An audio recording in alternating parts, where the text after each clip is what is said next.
तर last lecture मध्ये आपण व्हेरिएबल आणि डेटा टाइप्सला सुरुवात केली होती.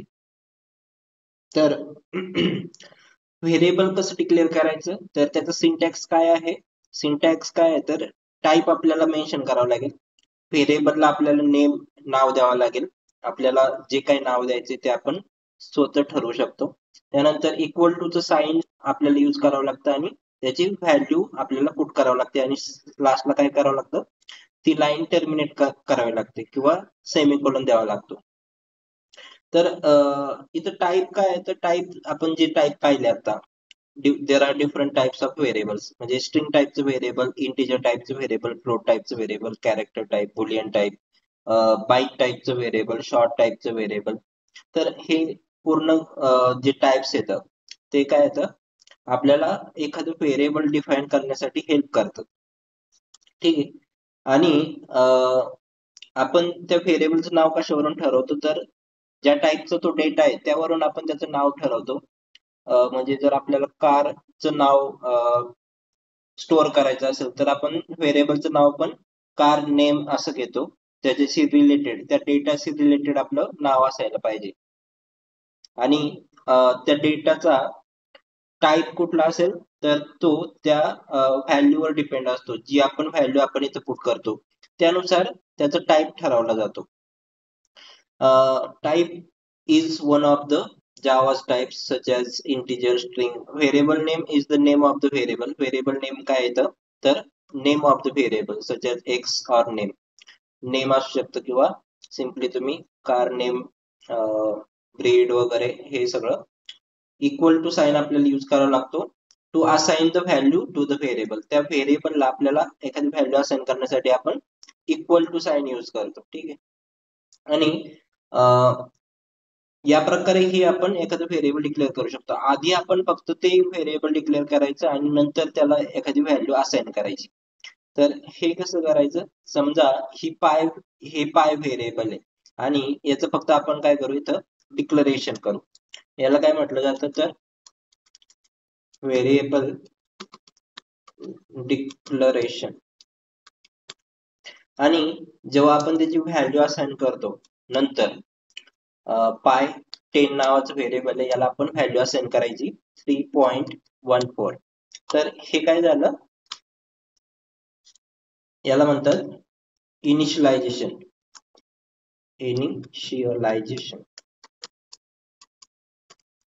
ओके. याला व्हेरिएबल डिक्लेरेशन म्हटलं जातं आणि याला इनिशियलायझेशन म्हटलं जातं. इथं एरर का आलाय, तर याला आपण चेक करू. Syntax error expected on token expected म्हणते. तर इथे आपण पाय, याला आपण काय करू, तर मेन मेथड मध्ये डिक्लेअर करून पाहू. ठीक आहे. तर मेन मेथड मध्ये तो प्रॉब्लेम नाही येणार, कारण एखादं व्हेरिएबल आपण मेन मेथड मध्ये जेव्हा डिक्लेअर करतो तेव्हा त्याला कशाची गरज नाही लागत. आपण दोन ठिकाणी व्हेरिएबल डिक्लेअर करू शकतो. एक असतं क्लास मध्ये आणि दुसरं असतं एखाद्या मेथड मध्ये.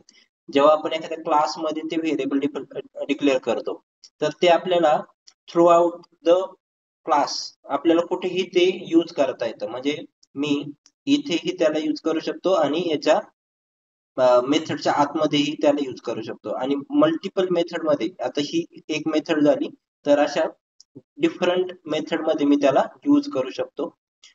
त्याला आपण ग्लोबल व्हेरिएबल म्हणतो. जे आपण क्लासमध्ये डिक्लेअर करतो हे सगळे काय आहे, तर हे सर्व ग्लोबल व्हेरिएबल आहेत. आणि हे जे व्हेरिएबल मी डिक्लेअर केलंय याला लोकल व्हेरिएबल असं म्हटलं जाणार. हे कुठले व्हेरिएबल झाले, तर ग्लोबल व्हेरिएबल्स और क्लास व्हेरिएबल्स. याला क्लास व्हेरिएबल पण असं म्हटलं जातं. CLASS class variables. त्यानंतर जे व्हेरिएबल आपण स्टॅटिक कीवर्ड यूज करून डिक्लेअर केले. आता हे सगळे जे व्हेरिएबल्स आहेत हे आपण काय केले, स्टॅटिक कीवर्डचा यूज करून ते आपण डिक्लेअर केले. तर जे व्हेरिएबल आपण स्टॅटिक डिक्लेअर करून इथे डिफाईन करतो किंवा डिक्लेअर करतो तर त्यांना स्टॅटिक व्हेरिएबल म्हटलं जातं. हे काय तर स्टॅटिक व्हेरिएबल्स आहेत. स्टॅटिक व्हेरिएबल्स हे सगळे स्टॅटिक व्हेरिएबल्स आहेत. ओके, हे ग्लोबल व्हेरिएबल आणि याला स्टॅटिक ग्लोबल व्हेरिएबल असं म्हटलं तरी चालेल. स्टॅटिक ग्लोबल व्हेरिएबल कारण ते ग्लोबल पण आहे आणि त्याला आपण स्टॅटिक पण बनवलंय, त्याच्यामुळे स्टॅटिक ग्लोबल व्हेरिएबल असं म्हटलं तरी चालतं. त्यानंतर हे कुठलं व्हेरिएबल झालं तर हे व्हेरिएबल लोकल व्हेरिएबल झालं. याला मी इथं लोकल व्हेरिएबल असं म्हणतो. तर लोकल व्हेरिएबल आणि ग्लोबल व्हेरिएबल मध्ये काय डिफरन्स असतो? समजा आता ही माझ्याकडे मेन मेथड आहे आणि या मेन मेथड मध्ये मी हे व्हेरिएबल डिक्लेअर केलंय आणि मी इथे अजून एक मेथड इथं क्रिएट करतोय, व्हाईट एबीसी नावाची मेथड आहे माझ्याकडे. ही त्या मेथडची बॉडी झाली. ओके, आणि या पायला मी जेव्हा इथे प्रिंट करण्याचा प्रयत्न करेल system dot out dot print येईल तर पाय 10 नावाचं व्हेरिएबल आहे आपल्याकडे मेन मेथड मध्ये पाय 10. त्याला जेव्हा मी इथे यूज करण्याचा प्रयत्न करतो तेव्हा काय होतं तर ते व्हेरिएबल आपल्याला एरर देतोय. काय तर pi 10 can not be resolve to a variable. Pi 10 हे काय आहे तर एक म्हणजे त्याला माहितच नाहीये या मेथडला, एबीसी मेथडला हे पाय 10 काय आहे हे माहित नाहीये. तर ते आपल्याला काय करेल, काही सजेशन देईल, क्रिएट लोकल व्हेरिएबल पाय 10. तुम्ही काय करा, या मेथडच्या आतमध्ये एक पाय 10 नावाचं व्हेरिएबल डिक्लेअर करा असं म्हणते, किंवा क्रिएट पॅरामीटर डिक्लेअर करा, किंवा कॉन्स्टंट डिक्लेअर करा, किंवा एखादी क्रिएट फील्ड डिक्लेअर करा पाय 10 नावाची. तर जे लोकल व्हेरिएबल असतात त्यांचा स्कोप फक्त त्या मेथड पुरताच मर्यादित असतो. त्या मेथडची बॉडीमध्येच, त्या बॉडीच्या बाहेर त्यांचा स्कोप नसतो. म्हणजे या पायचा स्कोप कुठून सुरू होतोय, इथपासून इथपर्यंत एवढाच त्याचा स्कोप आहे. म्हणजे एवढ्याच पार्ट मध्ये आपल्याला ते काय करता येईल, यूज करता येईल.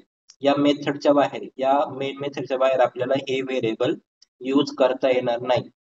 तर समजा आता हे ग्लोबल व्हेरिएबल आहेत आणि स्टॅटिक व्हेरिएबल्स आहेत, तर यांना मला इथे यूज करता येईल का, तर करता येईल. कारण का तर ते ग्लोबल व्हेरिएबल्स आहेत. लिटल नंबरला मी जर कॉपी केलं आणि इथे जर पुट केलं तर ते यूज करता आलंय. कारण का तर ते ग्लोबल व्हेरिएबल आहे आणि ते थ्रू आउट द क्लास, म्हणजे या क्लासमध्ये जेवढ्या काही मेथड्स असतील त्या सर्व मेथड्स मध्ये मला ते व्हेरिएबल काय करता येईल, यूज करता येईल, त्याला मॉडिफाय पण करता येईल. आता समजा या लिटल नंबरची व्हॅल्यू काय आहे, -128, आणि मला त्याची व्हॅल्यू काय करायची, चेंज करायची. तर मी काय करेल, लिटल नंबर इक्वल टू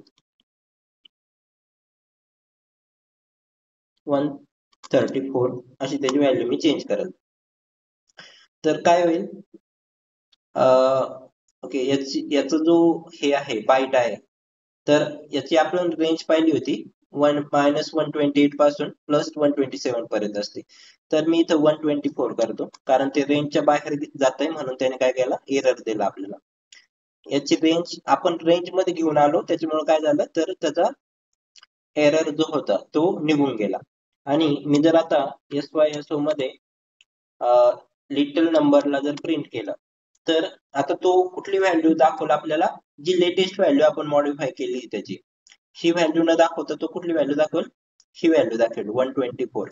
म्हणजे एखाद्या व्हेरिएबलला आपण एका वेळी डिक्लेअर करू शकतो आणि त्याची व्हॅल्यू आपण मल्टिपल टाइम्स चेंज करू शकतो, त्याला नवीन व्हॅल्यू असाइन करू शकतो. ठीक आहे, तर इथे मी लिटल नंबरला कमेंट करतोय आणि तुम्हाला एकदा रन करून दाखवतो. बट इथं एबीसी मेथड आपण जी डिक्लेअर केली आहे, तर ही मेथड या मेथडला कॉल केल्याच्या नंतरच हे आउटपुट आपल्याला प्रिंट झाले दिसेल.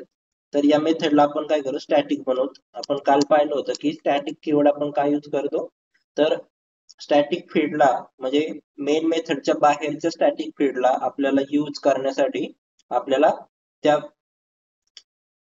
फील्डला त्या फील्डला आपल्याला काय करावं लागतं, स्टॅटिक बनावं लागतं. त्यामुळे आपण काय करतो, डायरेक्टली त्या फील्डला यूज करू शकतो. तर एबीसी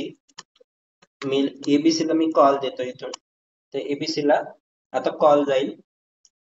एबीसी ला कॉल केल्याच्या नंतर काय होईल, तर लिटल नंबर जे व्हेरिएबल आहे त्याला 124 व्हॅल्यू असाइन होईल आणि नंतर ते प्रिंट झाल्याच्या नंतर आपल्याला कन्सोलवर त्याची 124 ही जी असाइन व्हॅल्यू आहे ती इथे दिसायला लागेल. ठीक आहे, तर हे काय लिटल नंबर. आता मला कसं समजेल की ही 124 जी व्हॅल्यू आहे ती लिटल नंबरचीच आहे.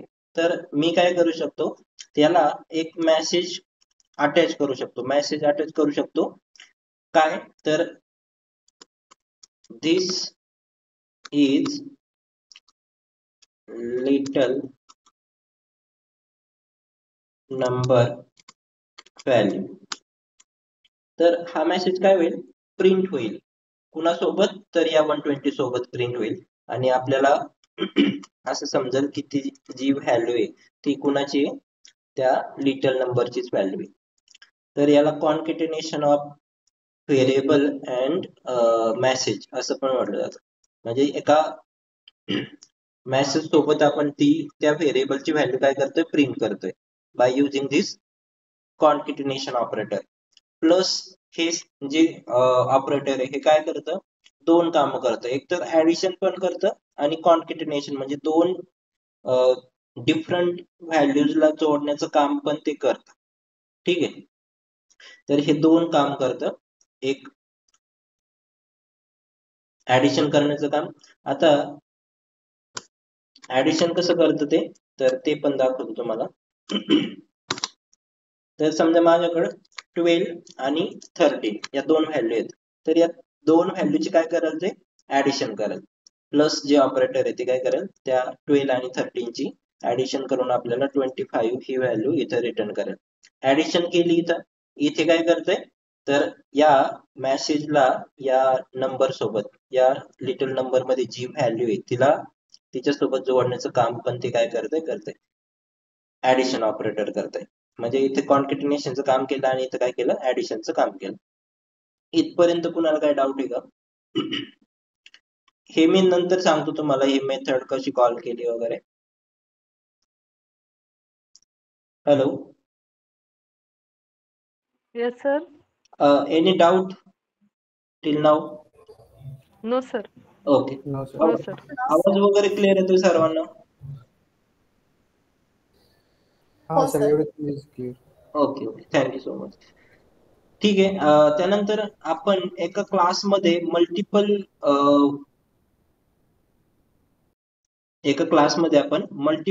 Variable with same value declare करू शकतो. Multiple variable with same value declare करू शकतो एकाच टाईपच्या.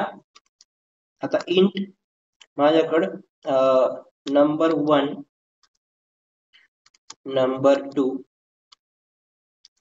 नंबर 3 हे 3 व्हेरिएबल आहेत आणि या तिन्ही व्हेरिएबलला मला एकच व्हॅल्यू असाइन करायची. तर ते मी कशी करणार, सिम्पली 101. आता ही जी व्हॅल्यू आहे ती नंबर 1 ला पण असाइन होईल, नंबर 2 ला असाइन होईल आणि नंबर 3 ला पण असाइन होईल. ठीक आहे, तर हिला याला आपण काय करू, नंबर 1 आणि नंबर 2 आणि नंबर 3 ला आपण वेगवेगळं प्रिंट करून पाहू. ठीक आहे, नाहीतर एक मी नवीन क्लास बनवतो.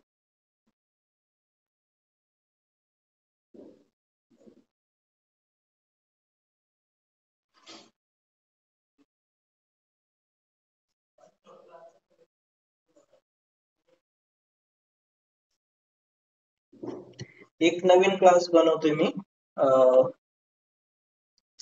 व्हेरिएबल नावाचं आणि त्याच्यामध्ये मेन मेथड पण घेतोय मी. इथं फिनिश केल्याच्या नंतर आपला क्लास क्रिएट झालाय. याच्यामध्ये आपण व्हेरिएबल डिक्लेअर करणार आहे. तिथे 3 व्हेरिएबल कॉपी आणि इथे मी पेस्ट करतोय. ठीक आहे, आणि या सिस्टम मेन मेथड मध्ये मी काय करणार, तर प्रत्येक व्हेरिएबल जे आपण डिक्लेअर केलेले आहे, नंबर 1, नंबर 2 आणि नंबर 3 यांना काय करू, तर आपण सेपरेटली प्रिंट करू. आता हा एरर का आलाय, तर ही जी मेथड आहे मेन मेथड ती काय आहे, स्टॅटिक आहे, आणि ही जी आपण व्हेरिएबल डिक्लेअर केलेले आहेत ही काय आहे, तर नॉन स्टॅटिक व्हेरिएबल आहे. तर याच्या आपण काल पाहिलं होतं की स्टॅटिक फील्डला आपल्याला सॉरी नॉन स्टॅटिक फील्डला आपल्याला स्टॅटिक फील्ड मध्ये यूज नाही करता येत. नॉन स्टॅटिक फील्डला आपल्याला जर यूज करायचं असेल स्टॅटिक फील्ड मध्ये, तर आपल्याला त्या नॉन स्टॅटिक फील्डला काय करावं लागतं, स्टॅटिक बनावं लागतं. स्टॅटिक बनवल्याच्या नंतर काय झालंय, तर या तिन्ही जे इथं जे 3 एरर आले होते, तर ते काय झालेत, निघून गेले. आणि आपण जर रन करून पाहिलं तर तिन्ही जे व्हेरिएबल्स आहेत त्यांचे व्हॅल्यू काय झालं, सॉरी इथं काय झालं, नंबर 1 नंबर 2 नंबर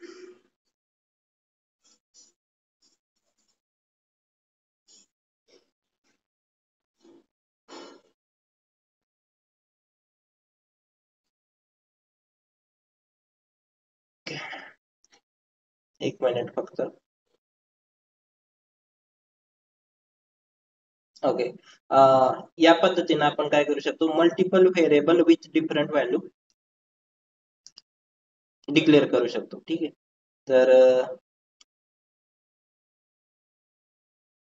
इथं मी नंबर 1 ला 100, नंबर 2 ला 101 आणि 102 आणि नंबर 3 ला 101 अशा 3 व्हॅल्यू एकाच टाईपच्या डेटा टाईप मध्ये 3 व्हेरिएबल मी डिक्लेअर केलेत, आणि तिन्ही व्हेरिएबलला मी डिफरंट व्हॅल्यू असाइन केलेत.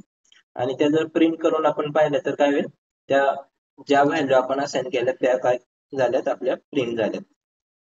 तर हे पण आपण करू शकतो, म्हणजे आपल्याला नंबर 2 साठी डिफरंट डेटा टाईप यूज करायची गरज नाही. म्हणजे परत एकदा तीच प्रोसेस आपण रिपीट आपण करत नाहीत, किंवा ते योग्य नाही समजलं जात. One value to multiple variable, एकच व्हॅल्यू आपण मल्टिपल व्हेरिएबलला असाइन करू शकतो या प्रकारे. तर कशी करायची, तर इथे मी अजून एक व्हेरिएबल घेतो, इंट 1 कॉमा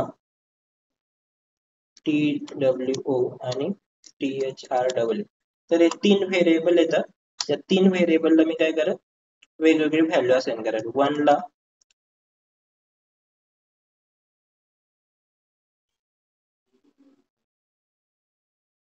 1 कशा प्रकारे, तर या प्रकारे इक्वल टू ऑपरेटर यूज करून 1 इक्वल टू 2 इक्वल टू 3 यांना मी काय करेल, एकच व्हॅल्यू असाइन करेल 1001. आणि इथे एरर काय येते, तर या व्हॅल्यू आपल्याला काय करावं लागतील, इकडे डिक्लेअर करावं लागतील मेन मेथड मध्ये. तर इथे जर आपण 1 2 3 ला जर प्रिंट केलं SYSO 1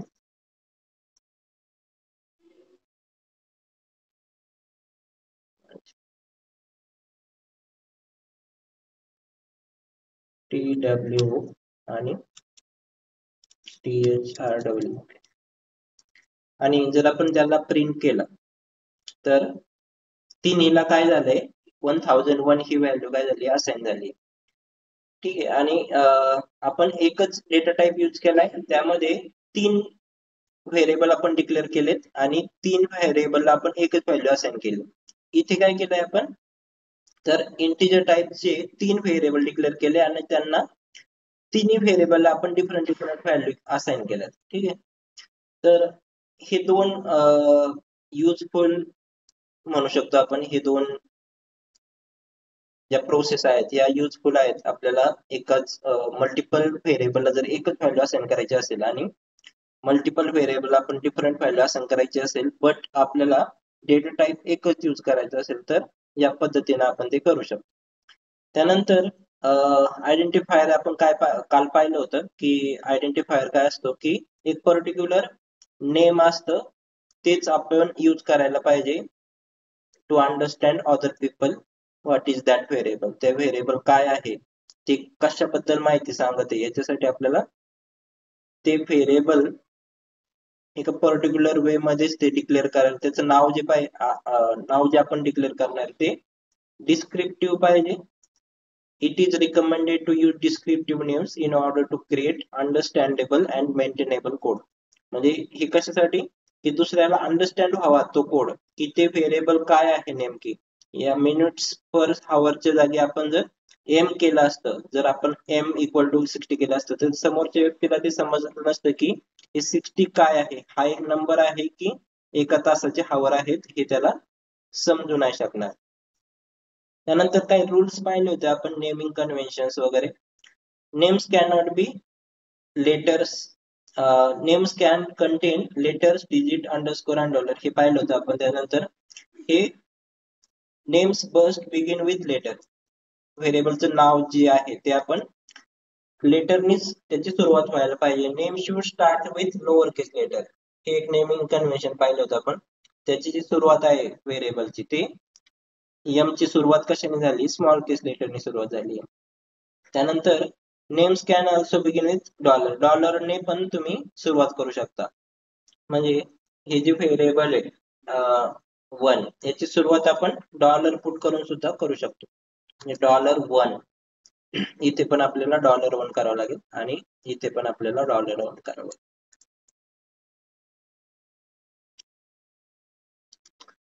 तर $1 पण ऍक्सेप्टेबल आहे एखाद्या व्हेरिएबलच्या समोर, but we cannot use, will not use it in this tutorial. ठीक आहे. नेम्स आर केस सेन्सिटिव्ह, म्हणजे जर तुम्ही एकाच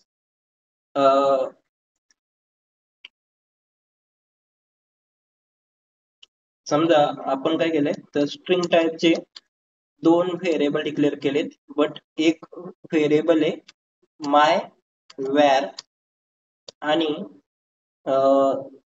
याची व्हॅल्यू मी पुट करतोय एबीसी, आणि अजून एक त्याच नावाचं व्हेरिएबल तुम्ही डिक्लेअर केलंय, बट काय केलंय, माय आणि वॅरचा फी कॅपिटल लिहून ते डिक्लेअर केलंय. तर हे 2 व्हेरिएबल जे आहेत ते वेगवेगळे कन्सिडर होतील. हे जे 2 व्हेरिएबल आहेत हे वेगवेगळे कन्सिडर होतील. म्हणजे जावा जी लँग्वेज आहे ती काय करते, केस सेन्सिटिव्ह लँग्वेज आहे, त्यामुळे ज्या केस मध्ये तुम्ही ते व्हेरिएबलचं नाव लिहिलंय, स्मॉल केस लेटर मध्ये किंवा अप्पर केस लेटर मध्ये किंवा कॉम्बिनेशन ऑफ बोथ, हे काय झालं, कॉम्बिनेशन ऑफ बोथ झालं. आणि अजून एखादं उदाहरण जर पाहायचं म्हटलं तर स्ट्रिंग माय वॅर, तर हे तिन्ही पण एकाच नावाचे व्हेरिएबल आहेत, बट त्यांची जी केस आहे ती डिफरंट आहे, PQR. ठीक आहे. तर हे 3 व्हेरिएबल डिफरंट समजले जातील. ओके. त्यानंतर reserve keywords like Java keywords such as int, Boolean cannot be use as names. आपण जे जावाने रिझर्व कीवर्ड आहेत, जावाचे रिझर्व कीवर्ड कुठले येतं, तर भरपूर आहेत, एक 52 keywords I think so. Java keyword list, तर या लिस्ट मध्ये एवढे काही हे आहेत कीवर्ड्स. ऍब्स्ट्रॅक्ट कीवर्ड आहे, ऍसर्ट कीवर्ड आहे, बुलियन, ब्रेक, बाईट, केस, कॅच, कॅर, हे सगळे डू, एल्स, इफ, नम, फायनल वगैरे हे सगळे कीवर्ड्स आहेत. ते आपण ऍज अ व्हेरिएबल म्हणून यूज नाही करू शकत. म्हणजे आपण असं नाही करू शकत की स्ट्रिंग बाईट आणि इक्वल टू 101, हे आपल्याला अलाउ नाही केलं जाणार, कारण हा काय बाईट, तर हा रिझर्व कीवर्ड आहे आणि त्याला आपण जर बाईट 1 जरी केलं तरी ते अलाउ करेल, बट बाईट फक्त अलाउ नाही केलं जाणार, कारण बाईट हा काय, तर रिझर्व कीवर्ड आहे. तर हे एक आपल्याला कन्व्हेन्शन त्यांचं पाळावं लागेल, नेमिंग कन्व्हेन्शन. ठीक आहे. सर व्हाईट पेस्टचा मीनिंग सांगा. Yes, white paste fight space allow नाही केलं जाणार. समजा इथं माय व्हॅरला मी जर इथं एक स्पेस दिली, म्हणजे कुठे तर म्हणजे या दोन शब्दांच्या मध्ये जर मी एखादी स्पेस दिली तर ते अलाउ नाही केलं जाणार. Right right. थँक इथे आपल्याला काय करावं लागेल, अंडरस्कोर यूज करावं लागेल किंवा डॉलर साइन यूज करावं लागेल. आणि अजून एक कन्व्हेन्शन आहे की समजा तुम्हाला दोन वर्डचं व्हेरिएबल डिक्लेअर करायचंय, दोन वर्ड्स तुम्हाला जर यूज करायचे असतील, समजा स्ट्रिंग आणि हॅलो वर्ड, तर जो दुसरा लेटर असतो, दुसरा शब्द जो असतो ज्याचं फर्स्ट जे लेटर असतं ते कॅपिटल असायला पाहिजे. पहिलं आपण पाहिलं की व्हेरिएबलचे जे नाव आहे ते स्मॉल केस लेटरने सुरुवात होती त्याची. आणि जर तुम्हाला एक पेक्षा हॅलो आणि वर्ड हे दोन शब्द तुम्ही ऍज अ व्हेरिएबल म्हणून यूज केलेत, तर इथे जो दुसरा शब्द आहे वर्ड, तर त्याचं फर्स्ट जे कॅरेक्टर आहे ते अप्पर केस लेटर मध्ये असायला पाहिजे. हा एक नेमिंग कन्व्हेन्शन आहे. तर हे एक लक्षात असू द्यायला पाहिजे. त्यानंतर आय थिंक सगळे टॉपिक्स आपण कव्हर झालेत. One value with multiple variable, declare many variables, हे पण पाहिलं आपण. त्यानंतर डिस्प्ले व्हेरिएबल्स, डिस्प्ले व्हेरिएबलला डिस्प्ले कसं करायचे तर या टाइप मध्ये आपण हे पण पाहिलंय, system dot out dot print मध्ये आपण त्याला प्रिंट करतो. हे पण पाहिलं आपण कॉन्केटनेशन, म्हणजे एखादं व्हेरिएबल आपण डिक्लेअर केलंय आणि त्याला एखाद्या मेसेज सोबत आपल्याला कॉन्केट करायचं असेल तर आपण ते करू शकतो. लाईक दिस हॅलो, आणि त्याचं नेम इथे प्रिंट होईल. या नेम मध्ये आपण जॉनला स्टोअर केलंय आणि त्याला ग्रीटिंग करतो येतं विथ दिस मेसेज, मेसेज सोबत नेम हॅलो आणि जॉन असं प्रिंट झालेलं तुम्हाला दिसेल. हॅलो आणि जॉन, ठीक आहे. हे टाइप्स आपण पाहिले होते काल, डेटा टाइप सगळे. इंटिजर टाइप मध्ये आपण होल नंबर डिक्लेअर करतो, फ्लोट मध्ये आपण एखादी डेसिमल व्हॅल्यू पुट करतो, बट आपल्याला काय करावं लागतं, एफ हा पुट करणं गरजेचं असतं, कारण त्याला सांगावं लागतं की ही जी 5.99 ही जी व्हॅल्यू आहे ती डबल व्हॅल्यू नाहीये, तर ती फ्लोट व्हॅल्यू आहे. आपल्याला फ्लोट आणि डबल मध्ये डिफरन्स दाखवावा लागतो. त्यानंतर कॅरेक्टर मध्ये आपण एक सिंगल कॅरेक्टर डिक्लेअर करू शकतो. बुलियन मध्ये आपण ट्रू किंवा फॉल्स या दोनच व्हॅल्यू स्टोअर करू शकतो. स्ट्रिंग मध्ये आपण multiple characters, combination of character store करू शकतो. एक वर्ड किंवा मल्टिपल वर्ड्स आपण स्टोअर करू शकतो. ठीक आहे. आपण याचा सिंटॅक्स पाहिला की टाइप आपल्याला आधी मेन्शन करावा लागतो, नंतर व्हेरिएबल नेम द्यावं लागतं, इक्वल टू साइन यूज करून आपल्याला त्याची व्हॅल्यू पुट करावी लागते आणि शेवटी आपल्याला सेमीकोलन द्यावं लागतं. त्यानंतर हे जे डेटा टाइप्स आहेत, डेटा टाइप काय तर ते स्पेसिफाय काय करतात तर different sizes and value that can be stored in a variable, म्हणजे डिफरंट साईजच्या व्हॅल्यू आणि डिफरंट टाइपच्या व्हॅल्यू आपण स्टोअर करतो बाय युझिंग डेटा टाइप्स. आपण काल यामध्ये पाहिलं होतं की आपण या डिफरंट टाइपच्या, म्हणजे ही काय झाली तर होल व्हॅल्यू झाली, ही डेसिमल व्हॅल्यू झाली, डबल व्हॅल्यू झाली, ही फ्लोट व्हॅल्यू झाली, ही कॅरेक्टर टाइपची व्हॅल्यू झाली, ही बुलियन टाइपची व्हॅल्यू झाली, ही whole number but negative whole number ही व्हॅल्यू झाली. तर या व्हॅल्यू स्टोअर करण्यासाठी आपण काय करतो तर डेटा टाइपचा यूज करतो आणि त्याचं क्लासिफिकेशन दोन टाइप मध्ये विभागलं जातं. डेटा टाइपला दोन टाइप मध्ये विभागलं जातं. ते एक असते प्रिमिटिव्ह टाइप आणि दुसरा असतो non primitive type. Primitive type मध्ये परत त्याला दोन सेक्शन मध्ये डिवाइड केलं जातं, एक असतो बुलियन आणि एक असतो न्यूमेरिक. बुलियन मध्ये आपण काय करतो, बुलियन मध्ये फक्त दोनच व्हॅल्यू आपण स्टोअर करू शकतो, एक आहे ट्रू आणि एक आहे फॉल्स. बट न्यूमेरिकला आपण कॅरेक्टर आणि इंटेग्रल या दोन मध्ये डिवाइड करतो आणि कॅरेक्टर मध्ये आपण सिंगल कॅरेक्टर स्टोअर करू शकतो आणि इंटेग्रल मध्ये integer plus floating point. Integral मध्ये इंटेजर आणि फ्लोटिंग पॉइंट. त्यामध्ये परत इंटेजर मध्ये आपल्याला 4 टाईपचे डेटा टाईप अवेलेबल आहेत. एक आहे बाईट, शॉर्ट, इंट आणि लॉंग. आणि फ्लोटिंग पॉइंट मध्ये आपल्याला 2 टाईप अवेलेबल आहेत. एक आहे फ्लोट आणि दुसरा आहे डबल. तर याची रेंज बाईट पासून लॉंग पर्यंत वाढत जाते. बाईट खूप शॉर्ट झाला आणि बाईटच्या नंतर शॉर्ट टाईपचं व्हेरिएबल आपण यूज करू शकतो. आणि शॉर्टच्या नंतर इंटिजर नंतर आपण लॉंग टाईपचं व्हेरिएबल म्हणजे खूप मोठ्या व्हॅल्यू साठी आपण लॉंग यूज करतो. आणि लॉंग यूज करताना आपल्याला फ्लोटला आपण जसं एफ मेन्शन करत होतो तसं लॉंगला पण आपण एल पुट करावा लागतो. म्हणजे एखादी व्हॅल्यू खूपच लॉंग आहे तर तिच्यासाठी आपल्याला काय करावं लागतं, तर एल त्याच्या शेवटी लिहावा लागतो. तो स्मॉल केस लेटर मध्ये किंवा अप्पर केस लेटर मध्ये पण असू शकतो. तर इथे मी एक स्टॅटिक लॉंग टाईपचं व्हेरिएबल डिक्लेअर करतो. लॉंग व्हॅल्यू असं मी त्या व्हेरिएबलचं नाव घेतोय. Okay, equal to 1 2 3 4. एवढी मोठी व्हॅल्यू मी स्टोअर करणार.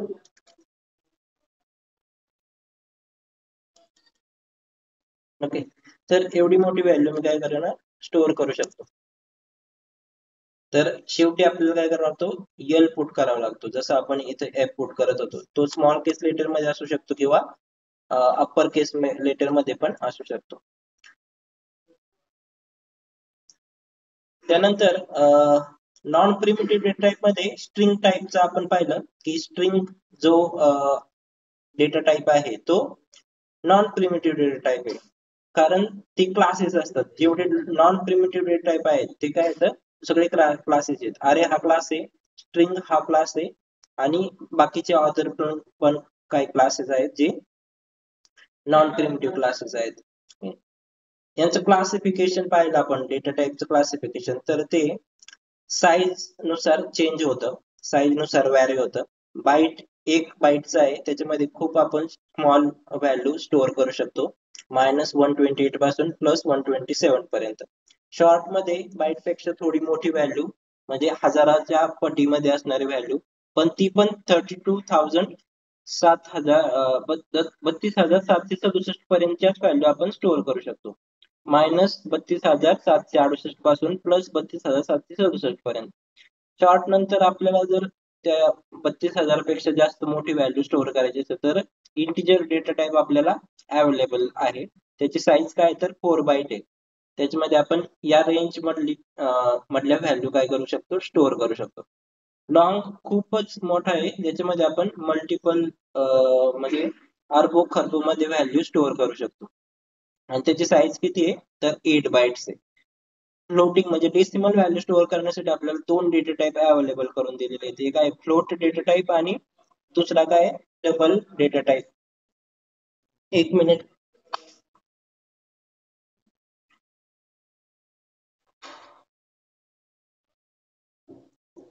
फ्लोट आणि डबल डेटा टाईप. फ्लोटची साईज काय 4 बाईट आणि डबलची साईज 8 बाईट. बुलियन हा 1 बीटचा आहे. आपण जेव्हा एखाद्या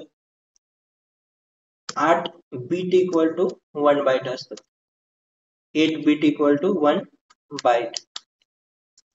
तर इथे फक्त 1 बीटचा आहे, म्हणजे तो 1 बाईट पण नाहीये, 1 बीटचा 8वा भाग आहे बुलियन.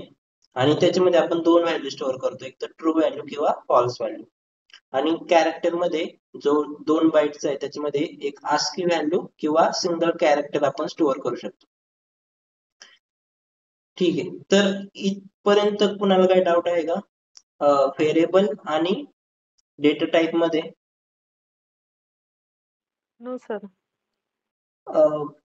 ठीक आहे, पुढच्या टॉपिकला जाऊत आपण.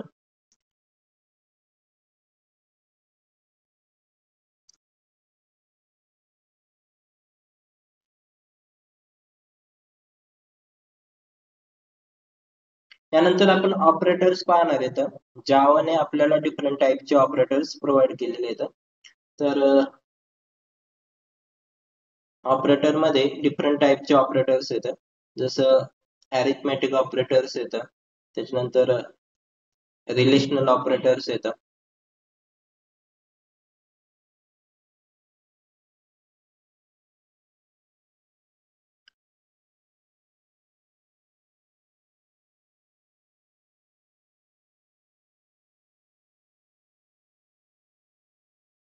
ठीक आहे.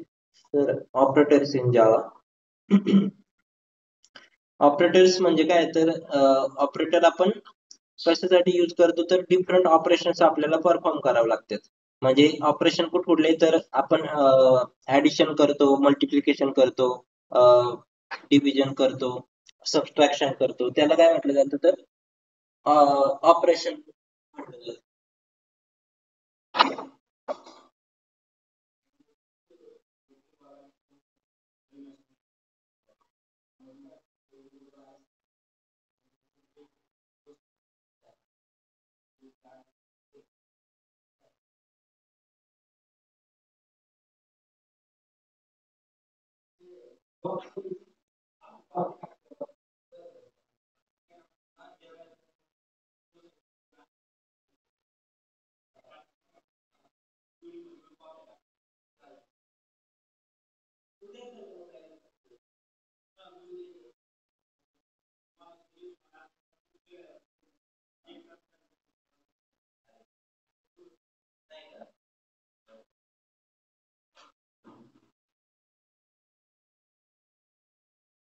Sorry sorry guys.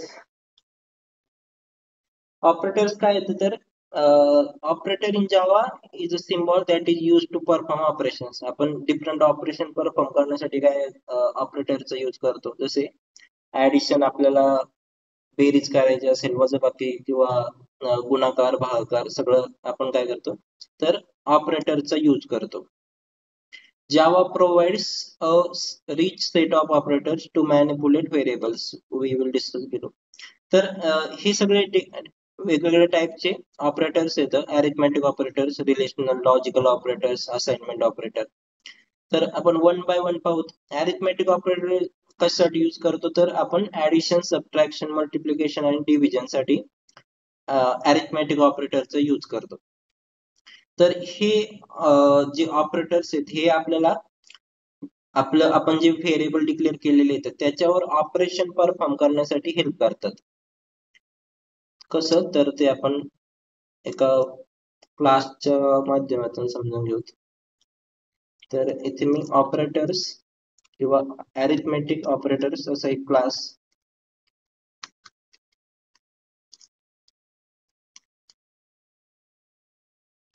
हा क्लास मी इथे डिक्लेअर केलाय, ज्यामध्ये मी मेन मेथड पण घेणार आहे. तर इथे मी दोन व्हेरिएबल डिक्लेअर करणार आहे, ज्याच्यामध्ये डिफरंट व्हॅल्यू स्टोअर करणार आहे. एक आहे नंबर 1 व्हेरिएबल, ज्याच्यामध्ये मी 1 2 12 व्हॅल्यू डिक्लेअर करतोय, आणि दुसरं जे व्हेरिएबल आहे ते नंबर 2, याच्यामध्ये मी 13 व्हॅल्यू स्टोअर करणार आहे. किंवा इथे आपण 20 घेऊ आणि इथे आपण 10 घेऊ. तर या दोन व्हेरिएबल वर आपल्याला काय करायचे, different arithmetic operation operators perform use करून डिफरंट ऑपरेशन परफॉर्म करायचे. तर पहिलं जे ऑपरेशन आपण परफॉर्म करू ते करूत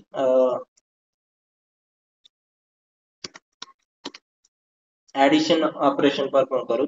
आपण त्यांचे ऍडिशन करू, नंबर 1 प्लस नंबर 2. तर हे जे ऍडिशन ऑपरेटर आहे, अरिथमेटिक ऑपरेटर आहे ऍडिशन नावाचं, ते काय करते, दोन व्हेरिएबल मध्ये ज्या व्हॅल्यू स्टोअर केलेल्या आहेत आपण त्यांच्यावर ऍडिशन ऑपरेशन परफॉर्म करण्याचं काम करत आहे. हे जे प्लस ऑपरेटर आहे ते काय करते, दोन व्हेरिएबल मध्ये ज्या व्हॅल्यू स्टोअर केल्या आहेत त्यांचे ऍडिशन करण्याचं काम ते अरिथमेटिक ऑपरेटर करते. तर याला जर सेव्ह करून आपण रन केलं तर काय होईल, आपल्याला त्यांची जी ऍडिशन आहे त्या दोन व्हेरिएबलची ऍडिशन ती काय भेटली आहे इथे कन्सोलवर प्रिंट झालेली दिसते. त्याच प्रकारे आपण काय करू शकतो, सबट्रॅक्शन पण करू शकतो. Number 2 minus number 1. तर हे ऑपरेशन काय दाखवतोय आपल्याला की नंबर 2 मधून नंबर 1 आपण काय करतोय, मायनस करतोय. तर त्याची बेरीज जी सम आहे ती किती आली, 10 आली. कारण 20 मधून आपण काय केले, 10 ला मायनस केले. 20 मायनस 10 रिझल्ट इक्वल टू 10. हे आपल्याला 10 प्रिंट करून देईल, हे आपल्याला 30 प्रिंट करून देईल. तसंच आपण काय करू शकतो, तर मल्टिप्लिकेशन करू शकतो. Number 1 multiply by number 2. Number 1 ला आपण नंबर 2 ने काय केले, मल्टिप्लाय केले. याचे ऍडिशन मल्टिप्लिकेशन किती यायला पाहिजे, 200 यायला पाहिजे. ओके.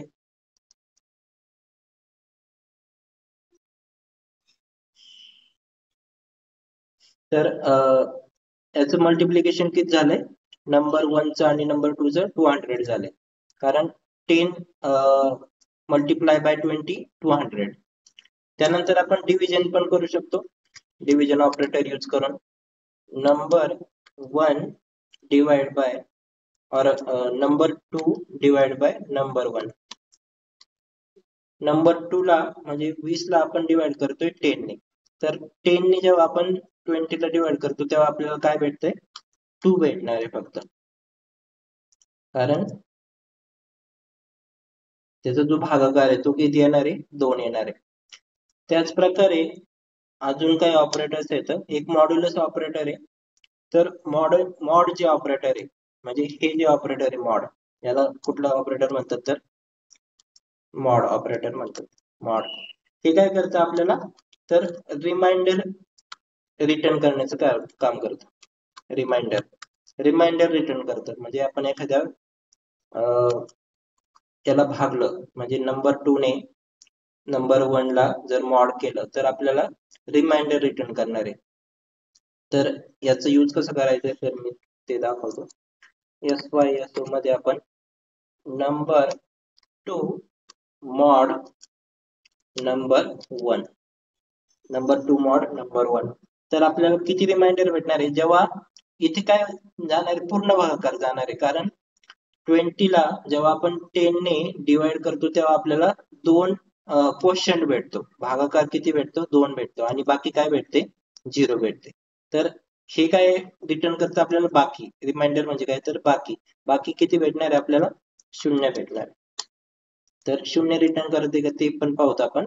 आणि 1 केव्हा रिटर्न करेल ते, तर जेव्हा पूर्ण भाग जाणार नाही, किंवा जर मी इथे असं म्हटलं की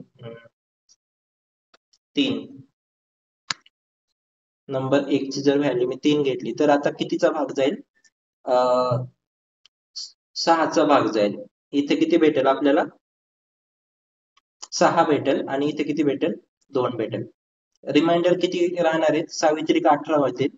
आणि 20 मधून 18 गेल्याच्या नंतर किती उरणार आहेत, 2. इकडे 6 आणि इकडे 2. म्हणजे हा 2 काय आहे, तर ही बाकी आहे. आणि हा काय आहे, भागाकार आहे. 6 भागाकार आणि 2 काय बाकी.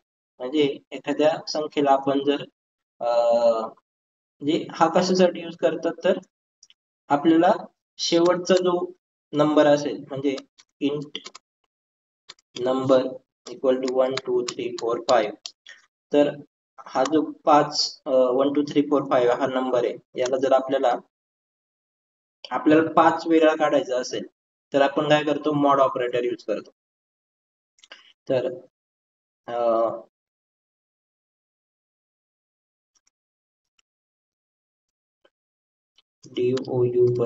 Double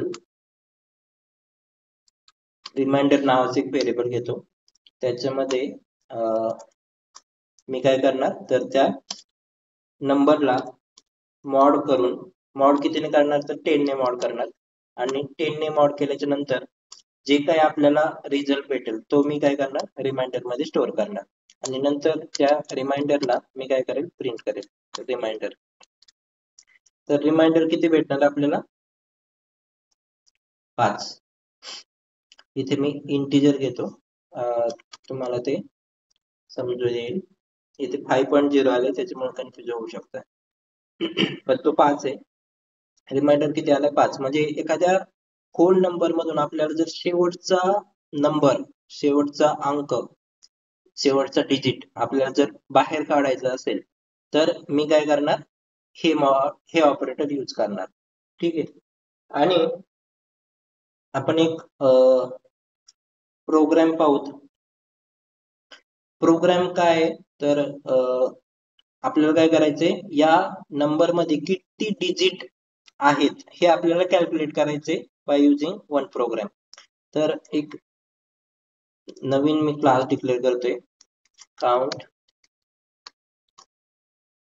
number of digit. Count number of digit या नावाचं मी काय करणार आहे, क्लास डिक्लेअर करणार आहे, ज्याच्यामध्ये आपण हा नंबर घेऊ.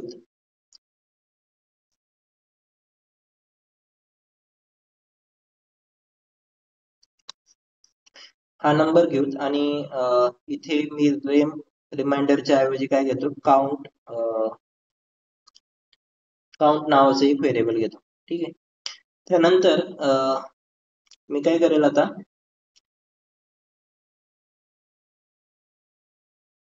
या नंबर मध्ये, या नंबरला जेव्हा मी 10 ने मॉड करणार, जे काही मला एक एक अंक भेटेल तो कुठं स्टोअर होईल तर या काउंट मध्ये स्टोअर होईल. इथे काउंट मध्ये स्टोअर होईल. आणि इकडे काय करेल मी तर काउंट, सॉरी इथे नंबर मध्येच मी स्टोअर करेल जो नंबर बाकी येतो. आणि शेवटी मी प्रत्येक वेळी काय करेल, काउंटला प्लस प्लस करेल. बट मला इथे काय करावं लागेल, एक कंडिशन यूज करावं लागेल. कंडिशन कशी तर या नंबरला आपल्याला 0 होईपर्यंत तो सर्कल फिरावा लागेल. तर हा प्रोग्राम आता घेणं चुकीचं आहे, बट कारण फाईल आपण पाहिलेलं नाही, फाईल काय असते वगैरे. फाईल मी एक कंडिशन दिली तर नंबर नॉट इक्वल टू 0.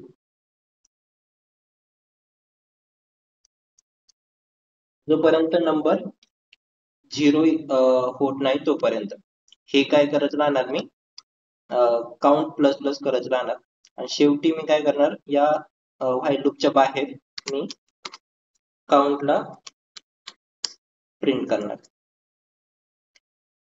ठीक. तर याला आपण रन करून पाहू. त्या नंबर मध्ये 5 डिजिट आहेत आणि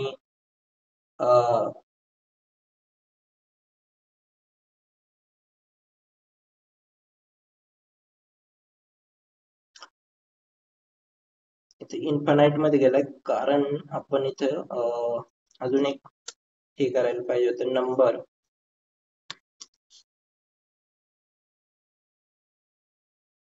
equal to number divide by 10.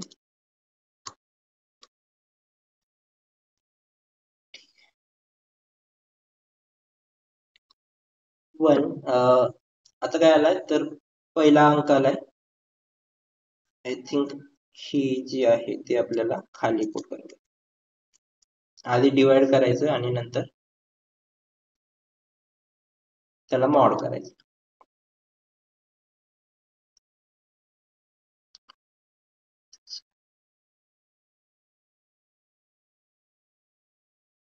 एकदाच लूप ठेवतंय, आपण त्याला डिबग करून पाहू. डिबगिंग काय असते ते पण तुम्हाला समजून जाईल. मी काय करतो, इथं या मेन मेथडच्या लाईनला काय करतो, डिबग पॉइंट ऍड करतो. तर डबल क्लिक केलं मी या ब्ल्यू स्ट्रिप वर आणि मी आता काय करेल तर डिबग ऍज जावा ऍप्लिकेशन करेल, म्हणजे आपलं कुठं चुकतंय ते आपल्याला समजून येईल. तर इथे व्हेरिएबलची एक विंडो ओपन झाली, कन्सोल तर ओपन झालाय. कन्सोल आपल्याला नाही लागणार सध्या. तर याला मी डिबग करतो, डिबग ॲज जावा ऍप्लिकेशन. आणि इथे मी जेव्हा स्टेप ओव्हर करेल, इथे स्टेप ओव्हरचं सिम्बॉल आहे, स्टेप ओव्हर करेल तेव्हा ही लाईन एक्झिक्यूट होईल. तर नंबरला एक व्हॅल्यू असाइन झाली 1 2 3 4 5. त्यानंतर इथे काउंटला 0 असाइन होईल आणि ते व्हेरिएबल इथे आपण पाहू शकतो, number count equal to value त्याची 0. आता while number not equal to 0 आहे का, तर ही कंडिशन काय ट्रू होणार आहे. कारण का, तर तो नंबर 0 नाहीये, हा नंबर जो आहे तो 0 नाहीये. ओके, त्यानंतर स्टेप ओव्हर केल्याच्या नंतर ही लाईन एक्झिक्यूट होईल आणि आपल्याला काय भेटलंय, नंबर मध्ये काय आलाय, तर 1 2 3 4 आलाय, त्यातला 5 हा निघून गेलाय. म्हणजे आपलं काय चुकलंय, तर ही लाईन जी आहे ती आपली इथे असायला पाहिजे होती आणि ही लाईन काय असायला पाहिजे होती, इकडं वरती असायला पाहिजे होती. त्यानंतर नेक्स्ट स्टेप करून पाहूत आपण. तर काय भेटलं आपल्याला, तर नंबर मध्ये 4 भेटलाय. कारण का, तर जेव्हा नंबरला 1 2 3 4 ला आपण जेव्हा या 1 2 3 4 ला इथे आपण पाहिलं तेव्हा काय भेटत होतं, तर 4 निघून गेला होता त्याला हे केल्याच्या नंतर. आणि इथे आपल्याला काय भेटलंय, तर नंबर इक्वल टू 4 भेटलाय, म्हणजे 4 रिमाइंडर आपल्याला भेटलाय. तर ते नकोय आपल्याला, आपण याला मॉडिफाय करू थोडं. तर हे इथे पाहिजे.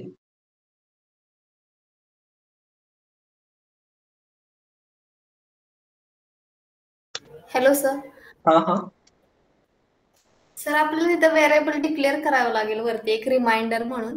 आणि तो जो एन नंबर मोड 10 आहे ना सर, हा तिथं व्हेरिएबल तिथं नाव चेंज करायचं, नंबर इक्वल टू नंबर मोड 10 आहे ना सर, तर ते वरती फर्स्ट वाईल नंतर से हा सर, तिथं तिथं आपल्याला नवीन व्हेरिएबल डिक्लेअर करून तिथं व्हॅल्यू स्टोअर करावी लागेल सर, म्हणजे दुसऱ्या व्हेरिएबल मध्ये. मग कारण ते काय होते सर, जेव्हा ते डिव्हिजिबल होते ना, तर ते नंबर मध्येच परत ती व्हॅल्यू वरती जाते, खालचं एक्झिक्यूटच होत नाही मग. I think so, right. मला पण तेच वाटतंय. Int reminder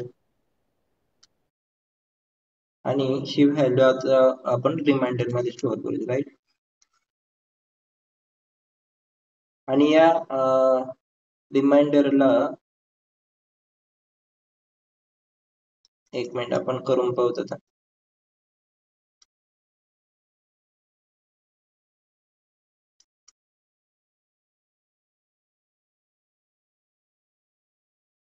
correct. हा, आता आपण याला डिबग करून पाहू. डिबग मध्ये काय समजेल आपल्याला, त्याचं एक्झिक्युशन कसं होतंय ते समजेल. स्टार्टिंगला काय झालंय, तर इथून आपलं एक्झिक्युशन स्टार्ट झालंय, या 6 नंबरच्या लाईनला आपलं पॉइंटर दाखवतोय, पॉइंट करतोय. तर हा जो नंबर आहे तो या नंबर मध्ये स्टोअर झालाय आणि काउंटला 0 असाइन केलाय. रिमाइंडर नावाचं व्हेरिएबल इथे एक्झिक्यूट झालंय, त्याच्यामध्ये आपण कुठलीच व्हॅल्यू स्टोअर नाही केलेली, ठीक आहे. इथे कंडिशन चेक होणार आहे फाईल मध्ये. कंडिशन काय झाली, ट्रू झाली. ट्रू झाल्याच्या नंतर आतमध्ये आलाय तो आणि या लाईनला पॉइंट करायला लागलाय. आता परत जर आपण स्टेप ओव्हर केलं तर रिमाइंडर मध्ये काय आलाय, तर 5 आलाय, ठीक आहे. 5 आलाय आणि 5 आल्याच्या नंतर इथे डिव्हिजिबल ऑपरेशन परफॉर्म होईल. तर नंबर मध्ये 5 निघून गेलाय आणि 1 2 3 4 फक्त शिल्लक बाकी आहे. आता काय होईल, तर काउंट प्लस प्लस होईल. काउंटची व्हॅल्यू किती होईल, 1 होईल. काउंटची व्हॅल्यू 1 झाल्याच्या नंतर परत नंबर काय आता आपला 1 2 3 4 आहे आणि तो नॉट इक्वल टू 0 आहे का, नाहीये. तर ही कंडिशन ट्रू होईल. त्यानंतर परत रिमाइंडर बाजूला निघेल, किती, तर 4 रिमाइंडर बाजूला निघला. बाजूला निघल्याच्या नंतर ती व्हॅल्यू डिवाइड होईल आणि काउंट प्लस प्लस होईल. काउंट किती झाला आता, काउंट झाला 2. असं किती वेळा होईल, जोपर्यंत ही व्हॅल्यू 0 होत नाही तोपर्यंत, 5 वेळा. आता तिसरं इटरेशनला काउंट 3 झाला, चौथ्या इटरेशनला काउंट 4 झाला.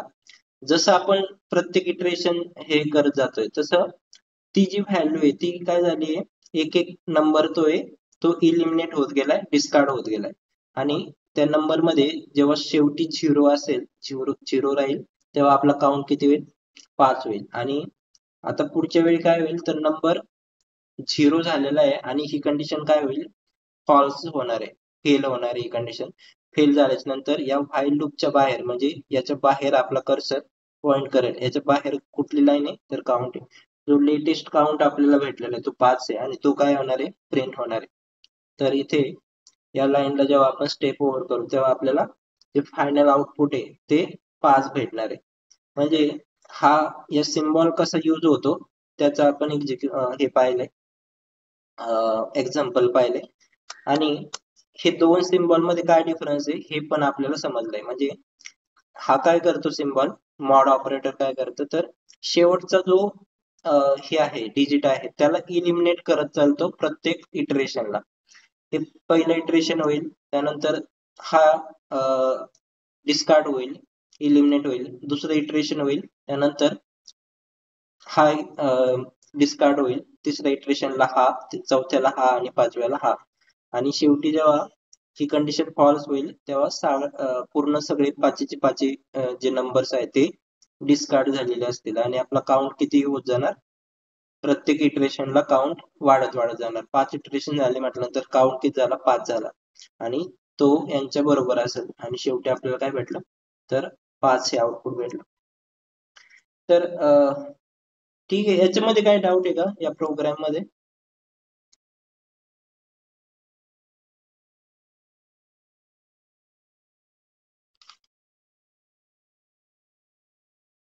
कृष्णा, वेदिका, अश्विनी? No sir. या दोन्ही ऑपरेटर मधला डिफरन्स समजून आलाय? हो सर. ठीक आहे. कारण बरेच सगळे खूप सारे जे प्रोग्राम्स येतात या दोन म्हणजे नंबरची रिलेटेड जे प्रोग्राम्स येतात, काउंट नंबर ऑफ डिजिट्स वगैरे झालं, किंवा याचं ऍडिशन पण आपण करू शकतो. तर मला काय करावं लागेल, एक इंटिजर सम नावाचं व्हेरिएबल डिक्लेअर करावं लागेल, सम इक्वल टू 0. आणि प्रत्येक वेळी जो आपल्याला रिमाइंडर भेटतोय तो काय करत चालणार, मी ऍड करत जाणार. कसं, तर sum equal to sum plus remainder. रिमाइंडरची जी व्हॅल्यू आहे ती व्हॅल्यू मी या सम सोबत ऍडिशन करणार आणि प्रत्येक वेळी काय होत जाणार, ती समेशन होत जाणार. तर आणि शेवटी जर मी समला प्रिंट केलं SYSO मध्ये, तर आपल्याला त्याची सम भेटणार या 5 याची, म्हणजे 5, 4, 9, 10, 11, 12, 13, 14 आणि 15. तर सम आपल्याला किती रिटर्न करणार, 15 आउटपुट रिटर्न करणार. आणि काउंट किती भेटणार आपल्याला, तर 5 भेटणार. हे बघा, काउंट सम किती भेटली आपल्याला, 15, आणि काउंट किती भेटलाय, 5. तर हे म्हणजे असे भरपूर सारे प्रोग्राम्स येतात जे या दोन ऑपरेटरवर डिपेंड येतात, एक मॉड्युलस आणि दुसरं डिव्हिजिबल, डिवाइड बाय. ओके, ठीक आहे. तर इथं थांबूत आपण आज. उद्याच्या लेक्चर मध्ये आपण ऑपरेटरला कंटिन्यू करूयात. बाकीचे जे राहिलेले ऑपरेटर्स आहेत ते आपण 1 बाय 1 त्याचा यूज पाहूत. ठीक आहे. Thank you all.